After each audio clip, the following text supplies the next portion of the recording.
చుట్టుపక్కల 4 నియోజకవర్గాల్లో ప్రభావం చూపే పెద్దిరెడ్డి రామచంద్రారెడ్డి ఎందుకు సైలెంట్ అయ్యారు? వైఎస్తోనే ఢీ అంటే ఢీ అన్న నాయకుడు ఇప్పుడు ఆయన కుమారుడి పార్టీలో కంఫర్ట్ గా ఉన్నారా? పుంగనూరు సమ్మర్ స్టోరేజ్ ట్యాంకును నీళ్ల కోసం కాకుండా కమిషన్ల కోసం కట్టించారా? 6 ఏళ్లవుతున్నా ఎందుకు పనికి రాకుండా పడి ఉంది?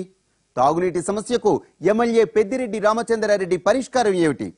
అసలు పని మానేసి ఓదార్పులు దీవెనలు ఇస్తే అభివృద్ధి జరిగిపోతుందా?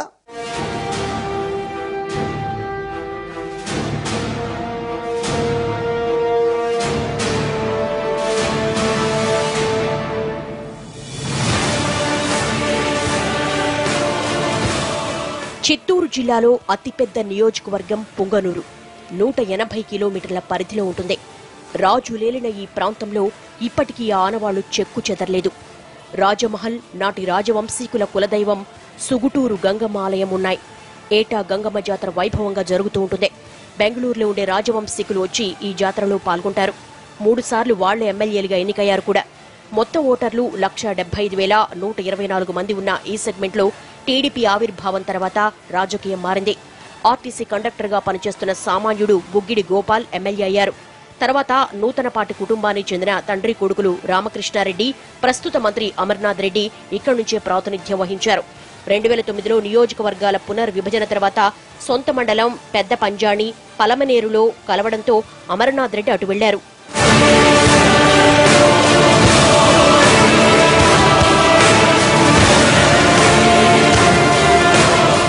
తన మండలం సదుం పుంగనూరులో భాగం కావడంతో పీలేరు నుంచి ప్రాతినిధ్యం వహించిన పెద్దిరెడ్డి రామచంద్రారెడ్డి ఇటువైపునకు వచ్చారు. 1955లో ఏర్పాటైన ఈ నియోజకవర్గంలో మొట్టమొదటిగా రాజవంశానికి చెందిన వీరబసవ చిక్కరాయల్ జస్టిస్ పార్టీ తరపున గెలిచారు. తండ్రి కొడుకులు రామకృష్ణారెడ్డి, అమర్నాథ్ రెడ్డి కలిపి 5 సార్లు గెలవగా 2009, 2014లో 2 సార్లు పెద్దిరెడ్డి రామచంద్రారెడ్డి విజయం సాధించారు. సీనియర్ నేతగా 2 సార్లు ఇక్కడి నుంచి విజయం సాధించినా, ఒకసారి మంత్రిగా పనిచేసినా ప్రధానంగా ఉన్న తాగునీటి సమస్యను తీర్చలేదు అన్న అభిప్రాయం బలంగా ఉంది. లేక వర్షాధారం లేక ఉపాధి హామీలు ఈ చెట్లకు బిల్లులు వల్లనే నీళ్ళ సౌకర్యం చేయాలని ఏ మార్గం లేక ఇటు పైన చెట్లు బాడికి ట్రాక్టర్కి 700 బాడికి ఇచ్చి దానిపైన కష్టపడి చెట్లు అభివృద్ధి చేసుకునేదానికి బాధపడుతున్నాను. ఈ సేద్యాల గిద్దలు ఏం నీళ్ళ సౌకర్యం లేక గిట్టుబాటు లేక ఈ పరిస్థితిలో ఉన్నాము. మున్సిపాలిటీ నీటి సమస్య పరిష్కారం కోసం 2011లో 33 కోట్లు ఖర్చు పెట్టి సమ్మర్ స్టోరేజ్ ట్యాంకు నిర్మించారు. గార్గేయ నది నుంచి ఇందులోకి నీరు తీసుకొచ్చేందుకు ఎమ్మెల్యే ప్రయత్నించినా నాటి సీఎం కిరణ్ కుమార్ అడ్డుపడ్డారన్న వాదన ఉంది. దీంతో అప్పటి నుంచి ఇప్పటి వరకు ట్యాంకులో చుక్క నీరు లేకపోగా తుప్పలు మొలిచాయి. హంద్రినివా నీళ్లొస్తే తప్ప ఇప్పుడు ఈ ట్యాంక్ అందుబాటులోకి వచ్చే ఛాన్సే లేదు. అసలు నీటిని ఎక్కడి నుంచి తీసుకురావాలన్న ప్లానింగ్ లేకుండా ట్యాంక్ ఎలా కట్టారన్నది మరో యాంగిల్. వనరులతో సంబంధం లేకుండా కేవలం తనకు కావలసిన వాళ్లకు మేళ్లు చేయడం కోసమే ఎమ్మెల్యే పెద్దిరెడ్డి రామచంద్రారెడ్డి దీనికి పర్మిషన్ ఇచ్చారన్న ఆరోపణలున్నాయి. మా శాసనసభ్యులు గారు అభివృద్ధి అభివృద్ధి అభివృద్ధి అని అంటా ఉన్నారు, కానీ అభివృద్ధి కేవలం వాళ్ళ అభివృద్ధి జరుగుతోందే కానీ మాకు మాత్రం ఈ పుంగనూరు నియోజకవర్గంలో అభివృద్ధి అనేది చాలా వరకు శూన్యం.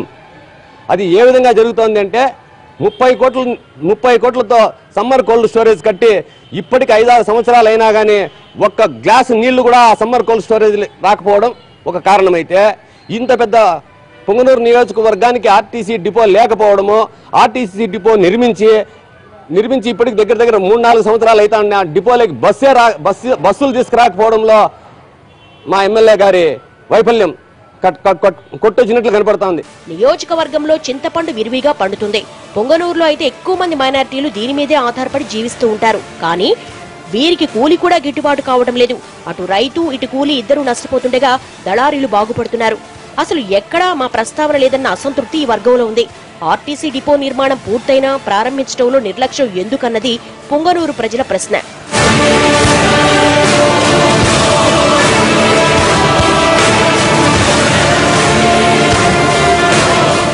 చౌడేపల్లి మండలంలో మామిడి తోటలు విస్తారంగా ఉన్నాయి. టమోటా, ఇతర కూరగాయలు సాగవుతూ ఉంటాయి. తాగునీటి సమస్య తీవ్రంగా ఉన్నా ఎమ్మెల్యే పట్టించుకోవడం లేదంటున్నారు స్థానికులు.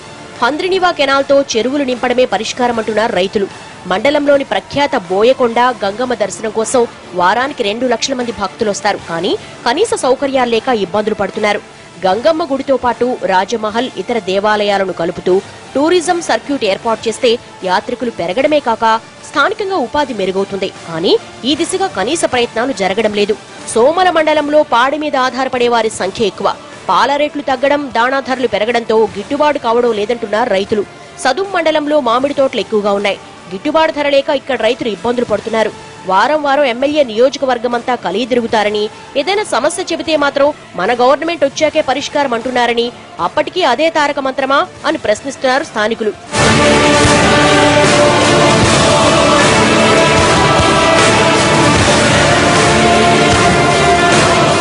పులిచెర్ల మండలంలో మామిడి సాగు ఎక్కువ, కానీ ఏనుగుల బెడద ఇబ్బంది పెడుతోంది. విద్యుత్ సరఫరా సక్రమంగా ఉండడం లేదని ట్రాన్స్కో అధికారులు డబ్బు కట్టించుకుని కూడా ట్రాన్స్ఫార్మర్స్ ఇవ్వకపోవడాన్ని ఎమ్మెల్యే దృష్టికి తీసుకెళ్లినా ఫలితం లేదంటున్నారు ప్రజలు. కరెంటు సమంగా అవన్నీ ఏదైనా మాట్లాడితే మేము డబ్బులు కట్టు అంటారు. డబ్బులేం కట్టేస్తున్నాం, పూర్తి కట్టేస్తున్నాం. ఈయన నెల నెల వసూలు చేసేస్తారు డబ్బులు.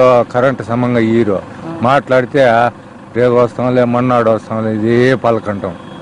ఇంకేం చేస్తాం అయినా, మనకు లోన్ ఇవ్వమంటే రొంపిచెర్ల మండలంలో ముస్లిం మహిళలు బీడీలు చుడుతూ ఉంటారు. వీరంతా ఆరోగ్య భద్రత కోరుకుంటారు. తామంతా టైలరింగ్ లో శిక్షణ తీసుకున్న వాళ్లమేనని, గార్మెంట్ యూనిట్స్ పెట్టిస్తే ఈ బాధలు తప్పుతాయని చెబుతున్నారు. వీడి పని చేస్తే ఆరోగ్యానికి హానికరమని, అయినా కానీ బతుకు తెరువు లేదు కాబట్టి చేస్తా ఉన్నారు. ప్రతి ఒక్క లేడీస్ టైలరింగ్ నేర్చుకుని ఉన్నారు.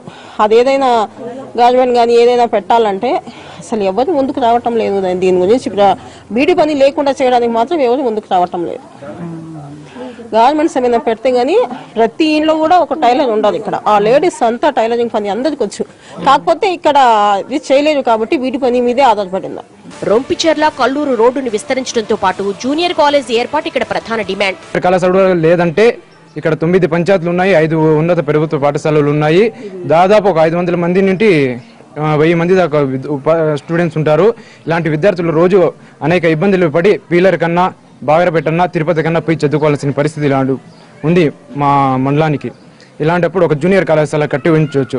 కానీ ఇక్కడ జరుగుతున్న రాజకీయాల పరిణామాల వల్ల ఒక కాలేజ్ కూడా కట్టలేకపోతున్నారు.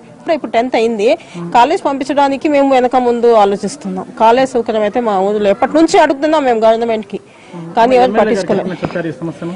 చెప్పాము, వాళ్ళు కూడా కేటాయించినారు. ఆ పక్కుంది ఇస్తాము, ఇప్పిస్తాము, చేస్తాం అంటున్నారు, కానీ ఇంకా అమల్లోకి రాలేదు. అది చెప్పడం వరకు జరిగింది కానీ అమల్లోకి ఎవరి వల్ల కూడా రాలేదు. మాకు ఏడాదికోసారి నియోజకవర్గం మొత్తం పాదయాత్ర చేయడం, చావులు పెళ్లిళ్లకు టెన్షన్ గా హాజరై ఓదార్పులు, దీవెనలు ఇవ్వడం తప్ప పెద్ద పెద్ద సమస్యలకు శాశ్వత పరిష్కారం చూపడం లేదన్న అసంతృప్తి పెరుగుతోంది.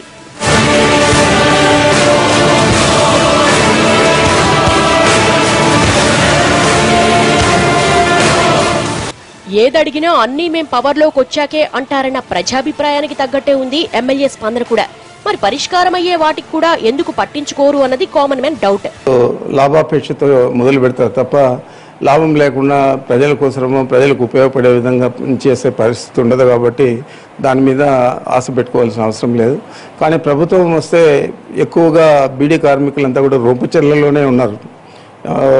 పుంగనూరులో ఉండే మహిళలంతా కూడా, మైనారిటీ మహిళలంతా కూడా ఎక్కువ చింతపండు మీద ఆధారపడి జీవిస్తారు. సంవత్సరం పొడుగునా చింతపండు పనే చేస్తారు. మరి అక్కడ ఏదైనా చింతపండుకు మంచి రేటు వచ్చే విధంగా, కూలీ వీళ్ళకు పెరిగే విధంగా ఏదైనా చేపట్టాలంటే ప్రభుత్వం అధికారంలోకి రావాలా. వస్తే తప్పకుండా చేయాలనే ఆలోచన నాకుంది. రామచంద్రారెడ్డి లాంటి సీనియర్ ను ఢీకొట్టే లీడర్ నియోజకవర్గ తెలుగుదేశం పార్టీలో లేరు. వెంకటరమణరాజుకి ఇన్ఛార్జి పదవి ఇచ్చినా ఆయన ఎవరినీ కలుపుకొని పోడని, అసలు ఎమ్మెల్యేకు ధీటైన వ్యక్తి కాదు అన్న అభిప్రాయం కార్యకర్తల్లో ఉంది. ఈ విషయాన్ని బహిరంగంగానే చెబుతున్నారు చాలా మంది. కనీసం చేసిన పనులు చెప్పుకోలేకపోతే ఎలాగా అన్నది కేడర్ క్వశ్చన్. ధీటైనటువంటి అభ్యర్థి కాదు.